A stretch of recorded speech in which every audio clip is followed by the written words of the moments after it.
ఈ ఫోటోలో కనిపిస్తున్న వ్యక్తి హిందువు కాకపోతే ఇప్పటికీ బతుకుండేవాడు.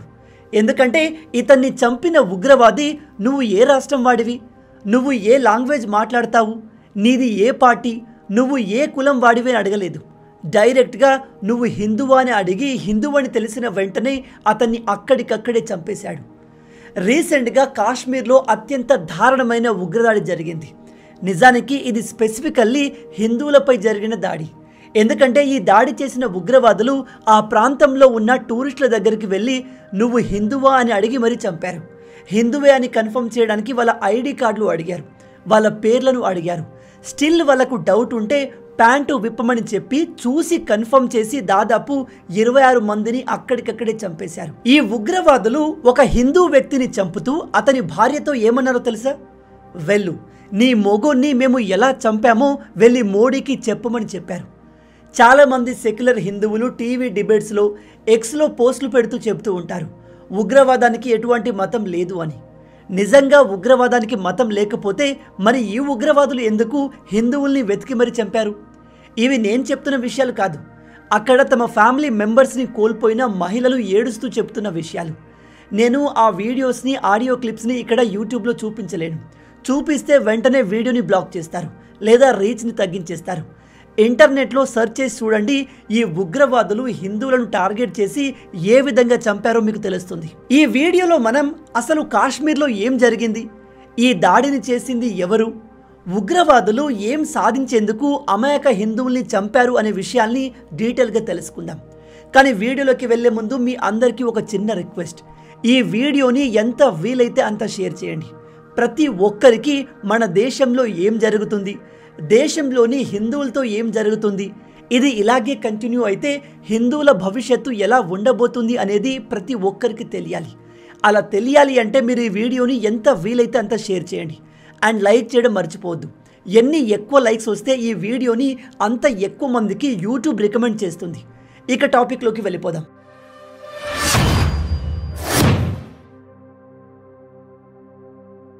ఒకసారి ఈ మ్యాప్ని చూడండి. జమ్మూ కాశ్మీర్లోని ఇదిగో ఈ పెహల్గాం ప్రాంతంలో హిందువులపైన దాడి జరిగింది. నిజానికి ఈ పెహల్గాం ఒక ఫేమస్ టూరిస్ట్ స్పాట్.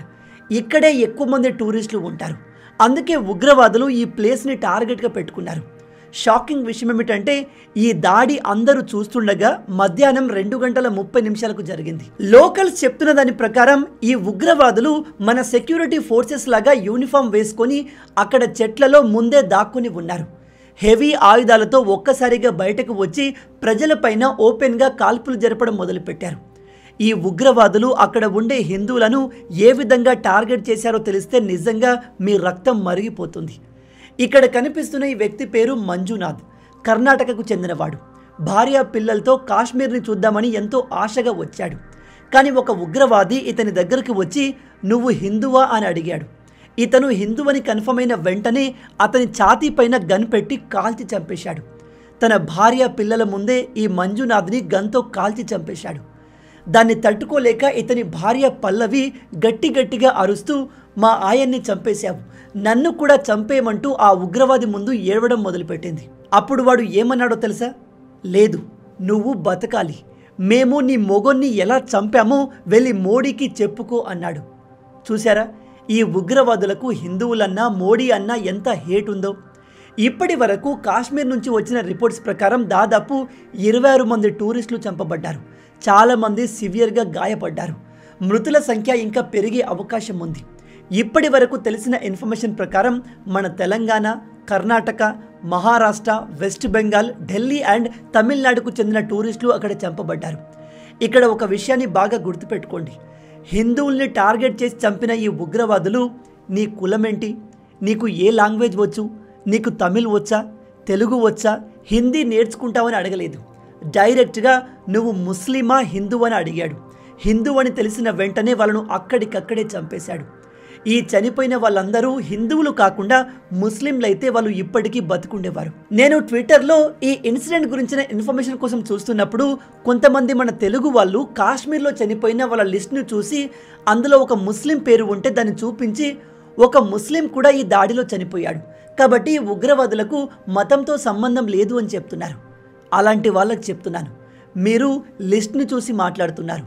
కానీ అక్కడ తమ సొంత ఫ్యామిలీ మెంబర్స్ని కళ్ళ ముందే కోల్పోయిన వాళ్ళు స్వయంగా చెప్పేదేమిటంటే ఈ ఉగ్రవాదులు మీ మతం ఏంటి అని తెలుసుకొని మరీ హిందువుల్ని చంపారు. కొన్ని రిపోర్ట్స్ ప్రకారం అయితే ఈ ఉగ్రవాదులకు తమ ముందు ఉన్న వ్యక్తి హిందువో ముస్లిమో క్లియర్గా తెలియకపోతే వాళ్ళ ప్యాంటు విప్పి ప్రైవేట్ పార్ట్ని చూసి హిందూ అని కన్ఫర్మ్ చేసి మరీ చంపారు. నిజం చెప్తున్నాను, మన దేశంలో హిందువులకు ఫ్యూచర్ లేదు. ఎందుకంటే మనం ఆల్రెడీ కులాల పేరు మీద డివైడ్ అయి ఉన్నాము. మళ్ళీ అందులో డిఫరెంట్ పార్టీల పేర్లు చెప్పుకొని కొట్టుకుంటాం. మనలో ఐకమత్యం వచ్చేంత వరకు దేశంలో హిందువుల పరిస్థితులు మారవు. బంగ్లాదేశ్లో హిందువుల పరిస్థితి ఎలా ఉందో మనం చూస్తూనే ఉన్నాం. అక్కడి హిందూ అమ్మాయిలను రాడికల్స్ ముస్లిమ్స్ ఎత్తుకెళ్ళిపోతున్నారు. హిందూ లీడర్స్ని కిడ్నాప్ చేసి మరీ చంపుతున్నారు. గుడులను ధ్వంసం చేస్తున్నారు. ఇప్పుడు సేమ్ పరిస్థితి వెస్ట్ బెంగాల్లోని కొన్ని ప్రాంతాల్లో హిందువులతో జరుగుతుంది. అక్కడి హిందువులు ముస్లిం దాడులకు భయపడి ఊరు వదిలి పారిపోతున్నారు. అండ్ ఇప్పుడు జమ్మూ కాశ్మీర్లో అయితే హిందువులను ఐడెంటిఫై చేసి మరీ చంపారు. ఇక్కడ నేను ముస్లింలందరూ ఇలాంటి వాళ్ళే, అందరూ చెడ్డవాళ్ళే అని చెప్పట్లేదు. కానీ మన దేశంలోని కొందరు ముస్లిమ్స్ ఈ అటాక్ని, హిందువుల చావుల్ని సెలబ్రేట్ చేసుకుంటున్నారు. మేమ్స్ని క్రియేట్ చేస్తున్నారు. ఒకసారి ఈ ఫోటో చూడండి. ఈ పోస్ట్ కింద ఇలా లాఫింగ్ రియాక్షన్ ఇచ్చిన వాళ్ళంతా కూడా ఒకటే కమ్యూనిటీకి చెందిన వాళ్ళు. ఒక మహిళ తన భర్తను కోల్పోయి రోధిస్తుంటే అది చూసి నవ్వుతున్నారు. అసలు వీళ్ళు మనుషులేనా? ఈ ట్విట్టర్ పోస్ట్ని చూడండి. దీన్ని పోస్ట్ చేసింది జార్ఖండ్కి చెందిన ఒక ముస్లిం వ్యక్తి. వీడు హిందువులను చంపిన ఉగ్రవాద సంస్థకి, పాకిస్తాన్కి థ్యాంక్ యూ చెప్తున్నాడు. అంతేకాదు ఆర్ఎస్ఎస్, బీజేపీ, బజరంగ్ దళ్ వాళ్ళను టార్గెట్ చేస్తే మేము ఇంకా హ్యాపీగా ఫీల్ అవుతాము అని చెప్తున్నాడు. ఇలాంటి వాళ్ళకి మన దేశంలో ఉన్న ఒక పార్టీ పైన, ఒక కమ్యూనిటీ పైన హేట్ ఉంటే పర్లేదు అనుకోవచ్చు. కానీ వేరే దేశపు ఉగ్రవాదులు మన దేశానికి వచ్చి మన భారతీయులను చంపుతుంటే దాన్ని సెలబ్రేట్ చేసే వాళ్ళను ఏమనాలో ఒకసారి మీరే నాకు కింద కామెంట్లో చెప్పండి. ఇలాంటివి 1-2 కాదు, చాలా ఉన్నాయి. చాలామంది ముస్లింలు ఈ దాడిని సెలబ్రేట్ చేసుకుంటున్నారు. అయినో ముస్లింలంతా ఉగ్రవాదులు కాదు, అందరూ ఆ మైండ్ సెట్తో ఉండరు. కానీ విచిత్రం ఏమిటంటే ఉగ్రవాదుల్లో మ్యాక్సిమం ముస్లిమ్సే ఉంటారు. అలా ఎందుకంటారు? అయితే ఈ అటాక్ చేసింది లష్కరే తోయిబా అనే పాకిస్తానీ ఉగ్రవాద సంస్థ అండర్లో పనిచేసే ది రెసిస్టెంట్ ఫ్రంట్ అనే ఒక గ్రూప్. అటాక్ చేసింది మేమే అని వీళ్ళు సోషల్ మీడియాలో రివీల్ చేశారు. అంతేకాదు వీళ్ళు మన గవర్నమెంట్కి ఒక వార్నింగ్ కూడా పంపారు. వీళ్ళు చెప్పేది ఏమిటంటే మోడీ జమ్మూ కాశ్మీర్లో ఆర్టికల్ 370 తొలగించి అక్కడ చేస్తున్న అభివృద్ధి మాకు నచ్చట్లేదు. ఇక్కడ మీరు డెమోగ్రఫీ మార్చాలని చూస్తున్నారు. వేరే మతం వాళ్ళు ఇక్కడికి రావడం మాకు ఇష్టం లేదు. వేరే ఏ బిజినెస్ మ్యాన్లు, బిజినెస్లు ఇక్కడికి రాకూడదు అని వార్నింగ్ ఇస్తున్నారు. ఇక మన గవర్నమెంట్ ఈ అటాక్ పైన ఏ విధంగా రెస్పాండ్ అయిందనే విషయానికి వస్తే, నిన్న ఈ అటాక్ జరిగిన సమయంలో మోడీ గారు ఇండియాలో లేరు, యూఏఈలో ఉన్నారు. అక్కడి నుంచే మోడీ గారు చాలా స్ట్రాంగ్గా రెస్పాండ్ అయ్యారు. ఇది చేసింది ఎవరైనా సరే వాళ్ళను వదిలేది లేదు అని వార్నింగ్ ఇచ్చారు. అంతేకాదు వెంటనే ఒక హై లెవెల్ రివ్యూ మీటింగ్ పెట్టారు. ఈ కంప్లీట్ ఇన్సిడెంట్ని ఇన్వెస్టిగేట్ చేయాల్సిందిగా ఎన్ఐఏ టీంని డిప్లాయ్ చేశారు.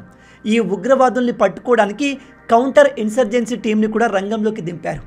ఇక మన హోమ్ మినిస్టర్ అమిత్ షా గారు అయితే ఈ ఇన్సిడెంట్ గురించి తెలిసిన వెంటనే శ్రీనగర్ చేరుకున్నారు. అక్కడ ఒక ఎమర్జెన్సీ మీటింగ్ని కండక్ట్ చేశారు. జమ్మూ కాశ్మీర్ అడ్మినిస్ట్రేషన్తో, ఇంటెలిజెన్స్ ఏజెన్సీతో అండ్ ఆర్మీతో మీటింగ్ జరిపి ఆ ప్రాంతాలన్నింటినీ జోన్ వైజ్గా డివైడ్ చేసి ప్రతి జోన్లో హెవీగా ఆర్మీని డిప్లాయ్ చేసి ఉగ్రవాదుల్ని పట్టుకునే ప్రయత్నం మొదలుపెట్టారు. ఈ హోల్ అటాక్ వెనకాల ఖచ్చితంగా పాకిస్తాన్ హస్తం కూడా ఉంటుంది. కాబట్టి పాకిస్తాన్ పైన కూడా ఏదో పెద్ద ఆపరేషన్ చేయబోతున్నట్టుగా తెలుస్తుంది. రీసెంట్గా పాకిస్తాన్లో రైలు హైజాక్ అయిన విషయం మీ అందరికీ తెలిసిందే. దాని వెనకాల మన రా అండ్ అజిత్ దోవల్ ఉన్నాడని పాకిస్తాన్ బ్లేమ్ చేసింది. అది ఎంతవరకు నిజమో మనకు తెలియదు. కానీ ఈసారైతే పాకిస్తాన్ని నిజంగా అజిత్ దోవల్ గారు 4 ముక్కలు చేయబోతున్నట్టుగా తెలుస్తుంది. ఎలాగో పాకిస్తాన్లోని బలూచిస్తాన్ ప్రజలు సెపరేట్ కంట్రీని కోరుకుంటున్నారు. అది ఇప్పుడు త్వరలో జరిగే అవకాశం కనిపిస్తుంది. ఖచ్చితంగా పాకిస్తాన్ పైన, ఈ దాడి చేసిన వారిపైన గట్టి యాక్షన్ ఉండబోతుంది. ఇక ఈ హోల్ ఇన్సిడెంట్ గురించి మీరేమనుకుంటున్నారు? ఇప్పటికీ మీరు ఉగ్రవాదానికి మతం లేదనుకుంటున్నారా? ఈ దాడుల్లో చనిపోయిన వాళ్ళ ఒక్కొక్క స్టోరీస్ వింటే నిజంగా రక్తం మరిగిపోతుంది. రీసెంట్గా పెళ్లి చేసుకొని హనీమూన్కు వెళ్ళిన కపుల్స్ని కూడా చంపేశారు. ఇక్కడ కనిపిస్తున్న ఈ లేడీని చూడండి. ఈమె కెమెరా ముందుకు వచ్చి ఏడుస్తూ చెప్పేది ఏమిటంటే, ఒక ఉగ్రవాది వీళ్ళ హస్బెండ్ని చూసి, వీడు ముస్లిం కాదు, వీని చంపేమని చెప్తే గన్ పట్టుకున్న వేరే ఉగ్రవాది అతన్ని అక్కడికక్కడే కాల్చి చంపేశాడు. ఈ విషయాలు మీకు నమ్మశక్యంగా లేకపోవచ్చు, ఎందుకంటే అక్కడ జరిగిన విషయాలు కూడా అలాగే ఉన్నాయి. కాబట్టి నేను చెప్పిన ప్రతి విషయాన్ని మీరు ఇంటర్నెట్కి వెళ్ళి వెరిఫై కూడా చేసుకోవచ్చు.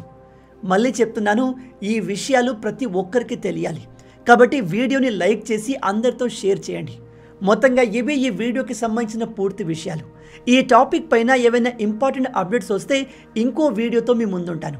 అప్పటి వరకు జై హింద్ అండ్ జై భారత్.